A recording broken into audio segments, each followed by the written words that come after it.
Hola a todos y bienvenidos de nuevo a Historias de Terror.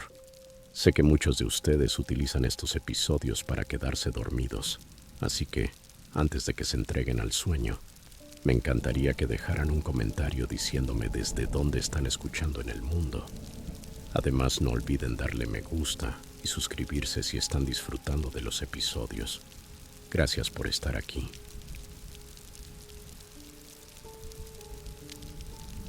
Historia 1. Fue durante el verano del año pasado.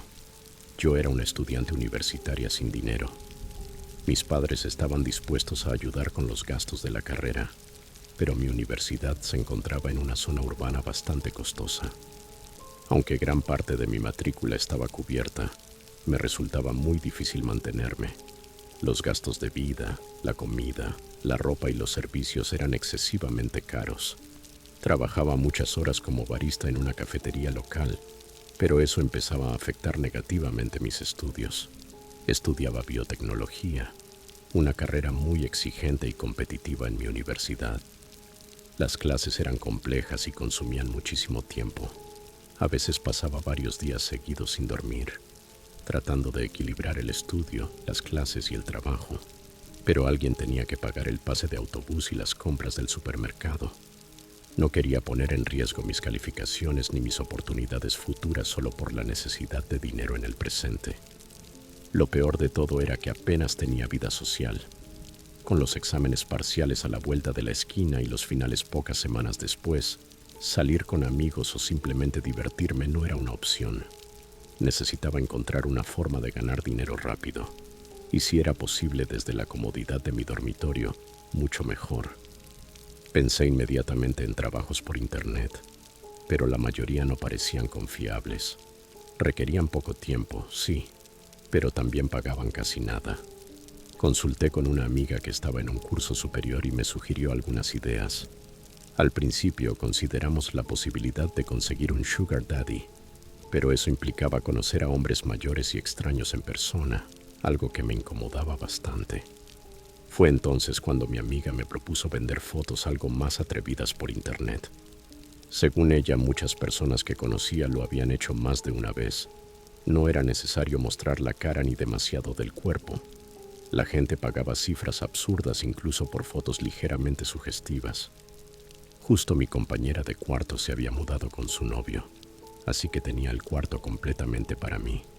Pensé que, dadas las circunstancias, esta podía ser mi mejor alternativa.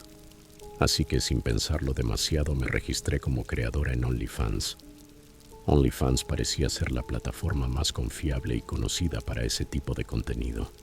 Además, ofrecía un sistema bastante justo, ya que permitía a los creadores conservar una buena parte de sus ganancias.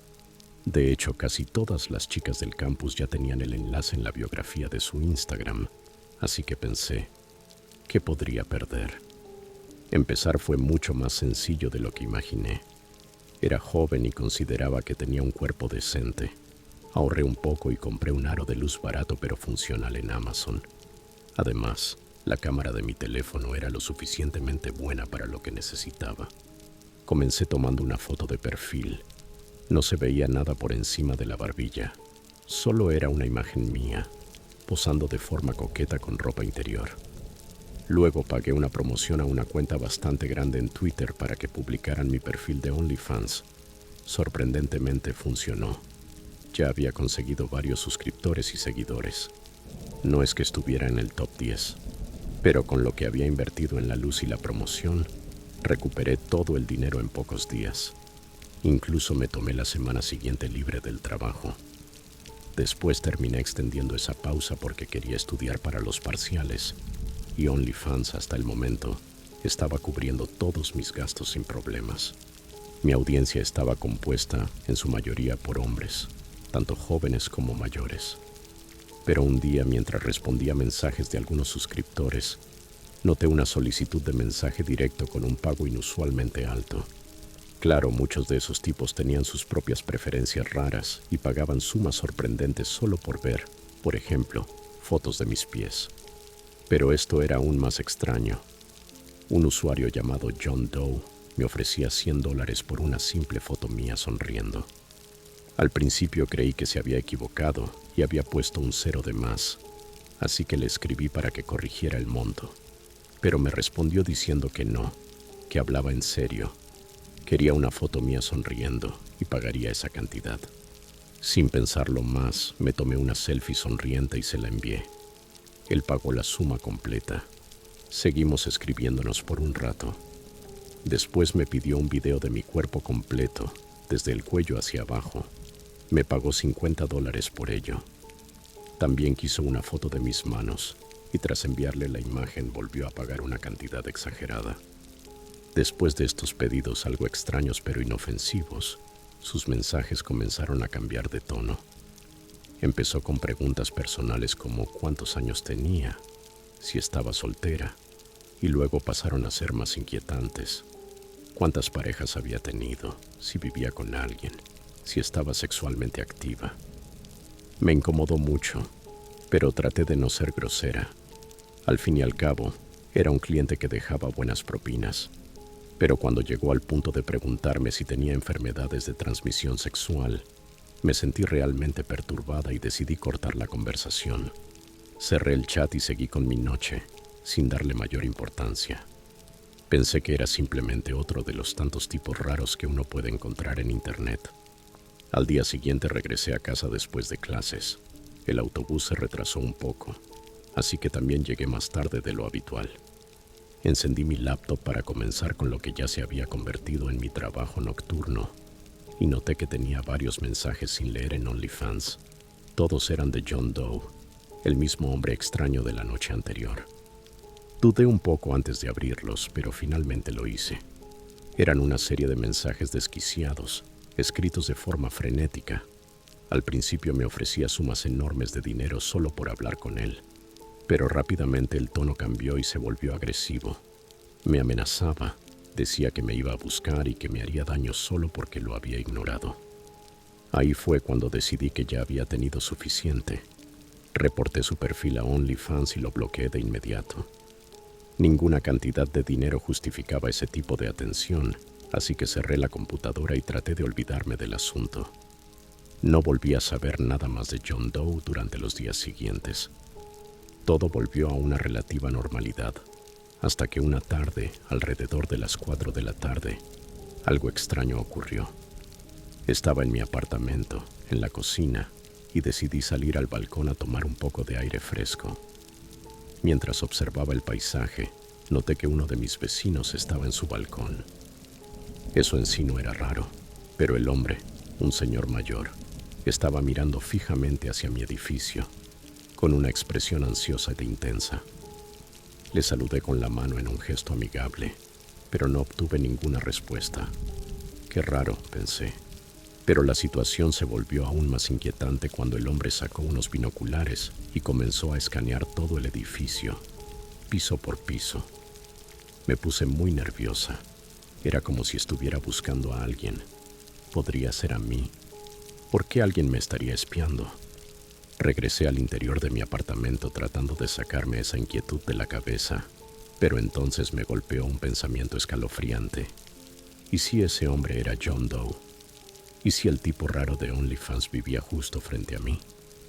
No quise perder tiempo y fui directamente a reportarlo a la administración del edificio. Seguridad habló con el hombre, pero dijeron que no encontraron nada sospechoso. Incluso intentaron denunciarlo a la policía, pero las autoridades no abrieron ningún caso porque no tenían pruebas suficientes. Estaba muy frustrada, pero al menos no volví a ver al viejo husmeando desde su balcón. Pensé que quizás se había dado por aludido y decidió parar. Unos días después salí a hacer algunas compras. Estaba volviendo del supermercado y me encontraba a solo unas cuadras de mi edificio. Era ya media tarde y comenzaba a oscurecer, pero las farolas estaban encendidas y la zona donde vivía era bastante tranquila. En el fondo sabía que no era la mejor idea caminar sola a esa hora siendo una mujer joven, pero sinceramente, solo quería llegar a casa con mis bolsas y relajarme. Sin embargo, mientras caminaba, tuve esa sensación extraña, como si alguien me estuviera observando. Sentía unos ojos clavados en mí, siguiéndome cada paso. Mi edificio ya estaba cerca, pero entre más nerviosa me ponía, más lejano me parecía.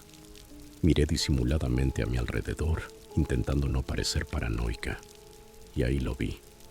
El hombre mayor, el mismo del balcón, estaba al otro lado de la calle, y sus ojos estaban fijos en mí.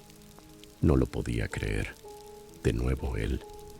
Aceleré el paso y de pronto escuché pasos tras de mí, y esos pasos se aceleraban al mismo ritmo que los míos. Era como una competencia silenciosa. Yo caminaba más rápido, él también. En ese momento entré en pánico y comencé a correr. No era una gran atleta, pero era joven y sabía que podía ganarle en velocidad. Corrí todo lo que pude. Giré por una esquina y me escondí detrás de una parada de autobús. Estaba prácticamente huyendo por mi vida. Sabía que tenía que ir directamente a la policía, pero antes debía llegar a casa o a un lugar seguro. ¿Quién sabía de lo que era capaz ese hombre? Especialmente si realmente era el mismo que me había acosado en OnlyFans. Pero entonces algo inesperado ocurrió. Un joven se me acercó. ¿Está bien, señorita?, me preguntó con tono amable. Era un muchacho más o menos de mi edad, tal vez un poco mayor. Vestía de forma sencilla y era bastante atractivo. Sí, bueno, es que creo que alguien me está siguiendo, le dije con voz temblorosa. No se preocupe, si quiere puedo acompañarla hasta su edificio, me ofreció con gentileza. Al principio dudé, como era lógico. Estaba aterrada y no confiaba fácilmente en nadie. Pero en ese momento estaba tan asustada que acepté. Cualquier ayuda me parecía bienvenida. El joven parecía educado y realmente quería asegurarse de que llegara a casa sana y salva. Mientras caminábamos, conversamos un poco sobre nuestras vidas, aunque él no contó mucho sobre la suya. Dijo que se llamaba Jay. Parecía un buen tipo. Pero justo cuando estábamos por llegar a mi edificio, noté algo fuera de lugar. Había una vieja camioneta estacionada en la entrada, una que nunca había visto por el vecindario. Me pregunté qué hacía ese vehículo allí a esa hora, pero intenté no prestarle demasiada atención. Solo quería llegar a mi puerta. Fue entonces cuando escuché una voz gritándome desde atrás. «Espera, espera». Era el hombre mayor corriendo hacia mí, como intentando advertirme de algo. Y antes de que pudiera reaccionar o entender lo que pasaba, sentí la mano de Jay sujetarme del hombro con fuerza. Me empujó dentro de la furgoneta que estaba estacionada y cerró la puerta de golpe. No tuve tiempo ni de gritar. Todo sucedió tan rápido que ni siquiera pude procesarlo. Jay cerró la puerta de la camioneta con fuerza y arrancó inmediatamente. Intenté gritar, pero fue inútil. La parte trasera del vehículo no tenía ventanas ni ninguna conexión con los asientos delanteros. Estaba completamente forrada con paneles de madera. Estaba atrapada. No lo podía creer. Jay era John Doe. Jay era el acosador de OnlyFans. Pero entonces, el hombre mayor, ¿qué papel tenía él en todo esto? Mis pensamientos fueron interrumpidos bruscamente cuando el vehículo se detuvo de golpe. Jay abrió la puerta trasera con violencia.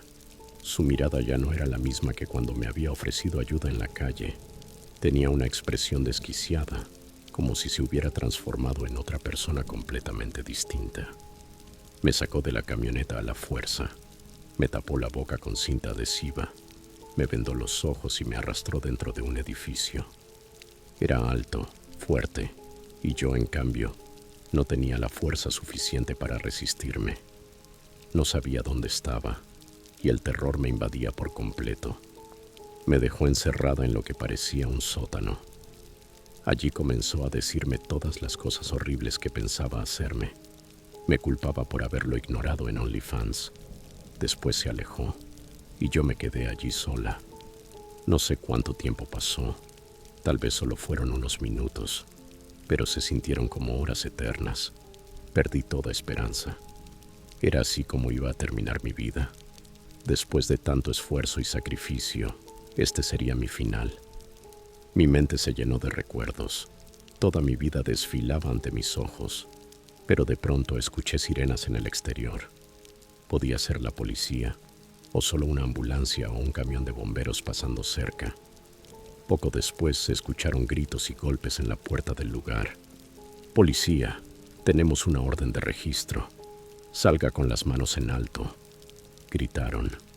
Hubo un silencio tenso, seguido de mucho ruido, forcejeos y voces elevadas en la planta superior.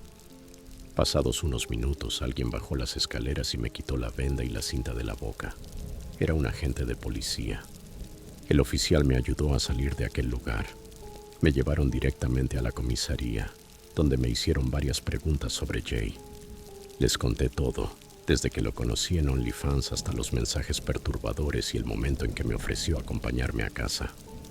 Les mostré capturas de pantalla como prueba. Fue entonces cuando me explicaron algo que me dejó sin palabras.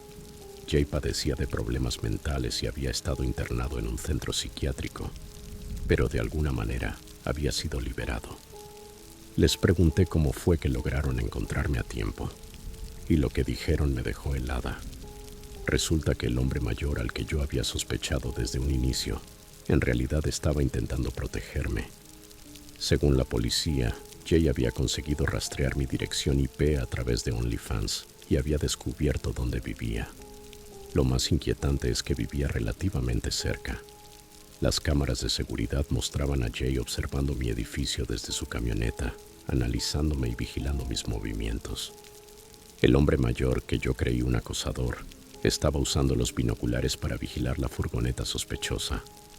Le había parecido extraño que un vehículo desconocido estuviera tan cerca de nuestra zona residencial, y más aún que se estacionara frente a mi edificio.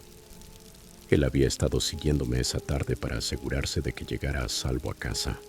Ya sospechaba de Jay y de la camioneta, pero cuando se dio cuenta de que algo estaba por suceder, ya era demasiado tarde. Afortunadamente logró anotar el número de la placa de la furgoneta y lo reportó inmediatamente a la policía. Gracias a eso, las autoridades usaron cámaras de tráfico y registros vehiculares para rastrear la ubicación del vehículo y localizarme. Una vez que volví a casa, conté todo lo que había pasado a mis amigas. Eliminé mi cuenta de OnlyFans ese mismo día. Regresé a trabajar en la cafetería y traté de retomar una vida normal. Ya ha pasado un año desde aquel episodio. El hombre mayor se mudó a un centro de cuidado para adultos mayores que está cerca. Aunque rara vez estamos en contacto, nunca volvimos a hablar de Jay, ni de todo lo que ocurrió.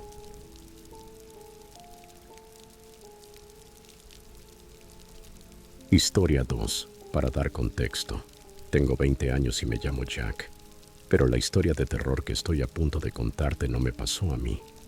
Le ocurrió a una amiga muy cercana, Cecilia. Nos conocimos durante la reunión de integración, justo después del primer día de clases en la universidad.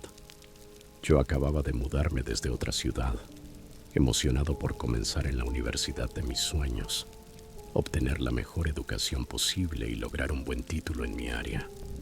Todo era nuevo para mí. Mis amigos se habían quedado en mi ciudad natal y no conocía a nadie aquí. Por eso, cuando vi a esa joven hermosa con un rostro amable, decidí acercarme a ella y saludarla. Cecilia era deslumbrante, probablemente una de las personas más dulces que he conocido. Tenía unos ojos azules grandes y brillantes, una piel impecable, resaltaba entre todos. Para mí brillaba como un ángel. Desde el primer instante sentí que era alguien especial. Había algo en su forma de ser, en esa primera impresión que me hizo pensar que compartiríamos momentos inolvidables. Así que la saludé con una gran sonrisa, y fue un verdadero gusto conocerla. Resultó que ella también era nueva en la ciudad y se sentía algo sola. Venía de otro estado y estaba buscando hacer nuevos amigos. Como los dos teníamos la misma intención, la invité a tomar un café ese mismo día. Después de eso, seguí conociendo a otros estudiantes de primer año. Ese día hice amistades que conservo hasta hoy, pero desde entonces, la relación entre Cecilia y yo se volvió muy estrecha. Nos sentábamos juntos en clase, almorzábamos juntos y hacíamos videollamadas casi todos los días. Hablábamos de todo, incluso chismes inofensivos sobre nuestros compañeros. Nos volvimos mejores amigos, inseparables. Pero lamentablemente no todo fue color de rosa. Yo tenía la suerte de contar con el apoyo económico de mis padres. Podía alquilar un departamento y comprar todo lo necesario para mi vida como estudiante sin preocupaciones. Pero Cecilia no tenía esa facilidad. Nadie la ayudaba económicamente. Ella tenía que salir adelante por sus propios medios.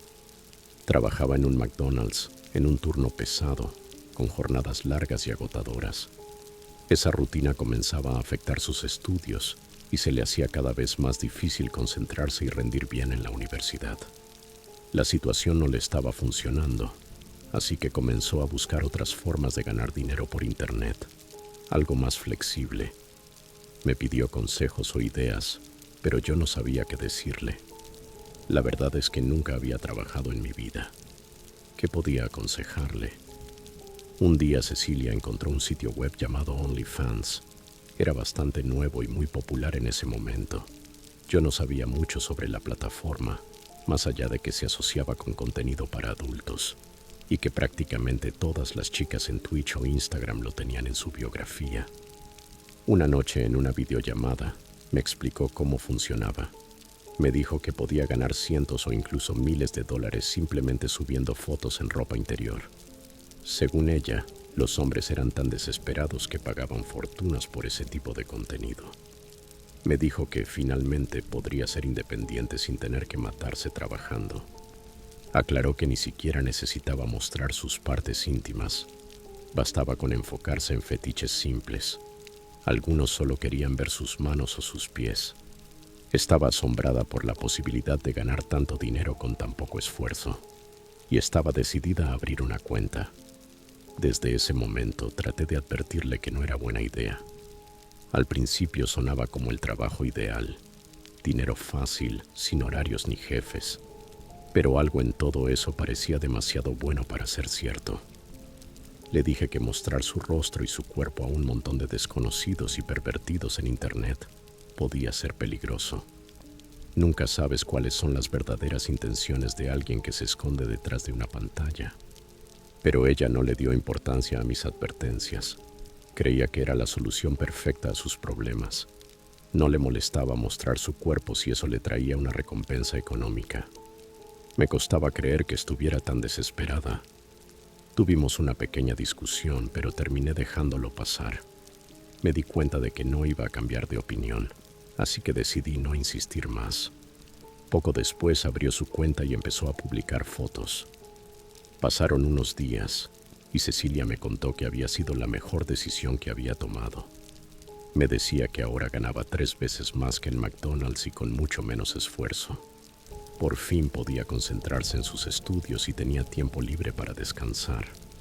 Pero luego me confesó algo que me incomodó mucho.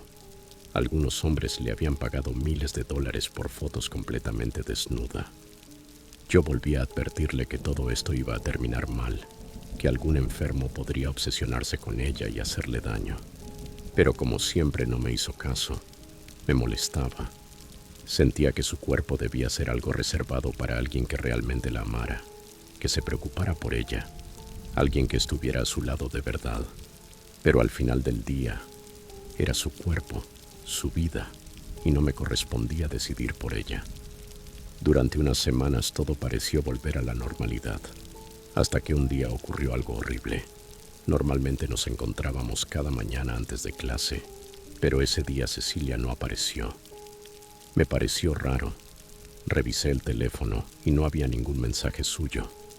Más extraño aún, ni siquiera había estado conectada desde la noche anterior. Seguí con mi día, pensando que tal vez se había quedado dormida o no se sentía bien. Pero tampoco fue al almuerzo ni se sentó conmigo en clase. Esa noche revisé de nuevo el celular. Seguía sin señales de ella. Pasaron 2 días y entonces empezaron a llamarme sus familiares y amigos. Querían saber si yo sabía algo, si la había visto. Nadie tenía idea de dónde estaba. Era como si se hubiera desvanecido de la faz de la tierra. Su madre terminó llamando a la policía y denunciando su desaparición, y comenzó la búsqueda. Durante los días siguientes, la policía comenzó a interrogar a todas las personas cercanas a Cecilia, incluyéndome a mí. Querían saber cuándo fue la última vez que alguien la vio o habló con ella. Pero pasaron más días y aún no había ni una sola pista sobre su paradero. Ante la falta de resultados, las autoridades pidieron ayuda de voluntarios para ampliar la búsqueda. Yo, junto a varios de sus amigos, nos unimos. Con linternas en mano recorrimos los bosques cercanos, caminos y senderos. Fue agotador. Subimos, bajamos, revisamos todo, pero no encontramos ni rastro de ella, ni de su cuerpo. A esas alturas sus padres estaban destrozados. Ya lloraban desconsoladamente, sabiendo que, cuando alguien desaparece por tanto tiempo, las posibilidades de que siga con vida son mínimas. Finalmente la policía consiguió una orden para registrar su departamento. Esperaban encontrar señales de violencia, indicios de un forcejeo, algo desordenado, pero no hallaron nada fuera de lugar. Todo estaba limpio, intacto. No había platos rotos, ni muebles movidos, ni signos de lucha. Eso no cuadraba. Si alguien la hubiera secuestrado, debía haber dejado alguna pista, pero no, absolutamente nada. Lo único que llamó la atención fue su cuenta de OnlyFans abierta en la computadora, con sus fotos todavía visibles. Los detectives sospecharon que tal vez algún seguidor suyo tenía algo que ver. Revisaron a fondo su laptop, sus mensajes privados y la lista de suscriptores, pero no encontraron información útil. Ni siquiera el mejor investigador del equipo tenía una teoría sólida. Nadie sabía dónde estaba Cecilia. Nadie podía asegurar si seguía viva. No había sospechosos. No había testigos. La policía y los voluntarios continuaron con la búsqueda durante casi un mes más. Hicieron todo lo que estaba en sus manos. Pegaron carteles, publicaron su foto en redes sociales, siguieron pistas, pero no hubo ningún resultado. Finalmente las autoridades cerraron el caso. Su familia quedó destrozada, sus amigos también. Y yo me sentí afortunado. Solté un suspiro de alivio. Mi plan había funcionado y estaba satisfecho por eso. Fue una gran idea. Dejé su cuerpo en el sótano de una granja abandonada, a unos 150 kilómetros de la ciudad. Nadie siquiera sospechó de mí, porque me comporté como lo que todos esperaban. El buen amigo, el que estaba devastado, el que solo quería lo mejor para ella. Yo le advertí que no usara OnlyFans, pero no quiso escucharme. No podía soportar la idea de que otros hombres, viejos, sucios, desesperados, vieran su cuerpo. Me enfermaba ver esas fotos circulando. Ella debía ser mía, y solo mía. Tal vez si no hubiera sido tan terca, si hubiera escuchado mis consejos, todavía estaría viva. Estábamos destinados a estar juntos, nos veíamos perfectos el uno al lado del otro, pero ella solo me trataba como un amigo más. Y eso simplemente no lo podía aceptar. No me arrepiento. Estoy completamente en paz con lo que hice. Historia 3. Quiero comenzar esta historia dejándoles algo claro. En ningún momento me considero un héroe ni nada por el estilo. Lo que hice fue simplemente lo que cualquier persona mínimamente decente habría hecho en mi lugar. No necesito validación ni halagos. Esta historia ocurrió hace varios meses, pero sigue fresca en mi memoria. Era finales de noviembre y el aburrimiento por la cuarentena había alcanzado su punto máximo. Llevábamos casi un año encerrados en casa y mi condado acababa de entrar en su segundo confinamiento total tras un nuevo brote de contagios. Soy un hombre joven y, digamos, estar todo el día en casa terminó por despertar ciertos impulsos. La chica con la que salía había cortado todo contacto y mi vida sexual estaba completamente detenida. Sí, tenía trabajo, un gato del que ocuparme, algunas tareas del hogar, pero creo que todos podemos entender que, durante el encierro, la mente se llenaba de pensamientos que normalmente uno tendría más controlados. Una mañana, mientras pasaba el rato en redes sociales, me topé con el perfil de una chica increíblemente atractiva. Tenía poco menos de 8,000 seguidores en Instagram y unos 3,000 en Twitter. Su nombre era Ana y honestamente era bellísima. Parecía estar ganando algo de popularidad en Internet. Revisé con atención sus redes y encontré un enlace en su biografía. Era un Linktree. Uno de los enlaces llevaba a su cuenta de OnlyFans. Normalmente no gasto dinero en ese tipo de cosas. Hay toneladas de contenido erótico gratis en Internet y nunca antes me había topado con alguna chica que me pareciera lo suficientemente interesante como para pagar una suscripción. Pero Ana era completamente mi tipo. Y más que nada, estaba aburrido y con ganas. Así que pensé, ¿por qué no? Si había un momento para decir al demonio e intentarlo, era ese. Ingresé mi tarjeta de crédito a regañadientes. La suscripción costaba unos $10 al mes, 7 para nuevos usuarios. No estaba tan mal, la verdad. Era mi primera vez usando OnlyFans, pero debo decir que quedé satisfecho con lo que vi. Había fotos más exclusivas de Ana en su página, bastante provocativas. Pasaron unos días y seguía entrando de vez en cuando. Después de todo ya había pagado el mes. En cierto modo, hasta me sentía bien de estar apoyándola económicamente. En sus fotos, el lugar desde donde grababa siempre se veía oscuro, como descuidado. Todo me hacía pensar que no vivía precisamente en las mejores condiciones.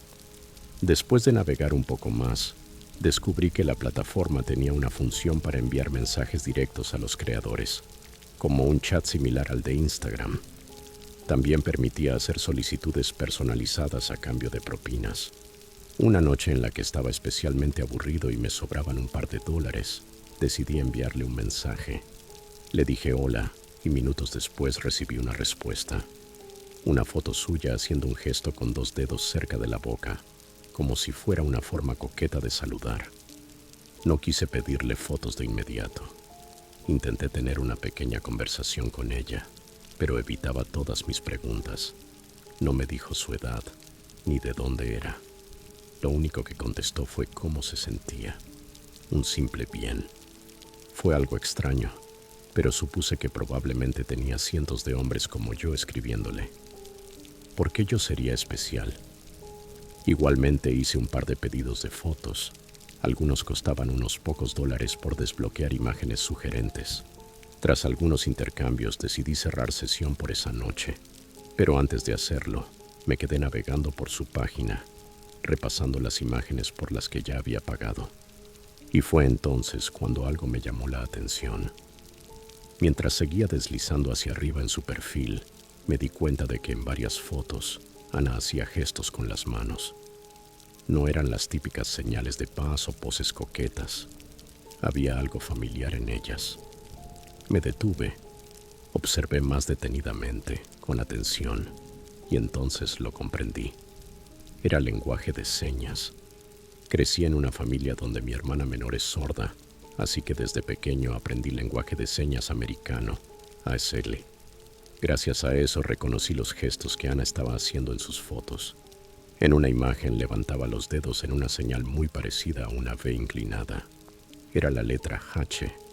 En otra hacía lo que parecía un gesto de gato jugando con la mano. Pero en ASL eso representaba una E. Después, en una más, tenía una mano sobre la frente formando lo que parecía una L. Y por último, una foto donde sus dedos se deslizaban por su brazo de manera sugerente, pero en realidad era la P en lengua de señas. HELP. Ayuda. Me quedé helado. Al principio pensé que eran poses provocativas, un estilo coqueto diferente, pero en realidad estaba pidiendo auxilio. ¿Por qué me estaba enviando una señal así? ¿Por qué a través de OnlyFans? ¿Por qué a mí? ¿Y por qué no acudir directamente a la policía? De inmediato le escribí: ¿Estás bien, Ana? ¿Necesitas ayuda? ¿Qué está pasando? A los pocos minutos me respondió con un video. En él hacía discretamente un gesto en ASL que significa ¿sabes señas? Le respondí que sí, que entendía. Le pregunté dónde estaba.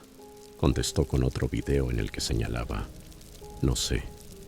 Mi mente iba a 1000 por hora. ¿Qué significaba todo esto? ¿Era una broma de mal gusto? ¿Un experimento social? ¿O realmente estaba atrapada y en peligro? Le pregunté si sabía en qué ciudad o zona se encontraba. Me respondió otra vez: no sé. No esperé más. Llamé a la policía de inmediato. Les conté todo. desde los mensajes hasta los videos en lenguaje de señas. Cuando hablé con la policía, les conté todo con lujo de detalles: el perfil de OnlyFans, los mensajes, los gestos en lenguaje de señas, los videos, absolutamente todo. Ellos se tomaron el caso muy en serio.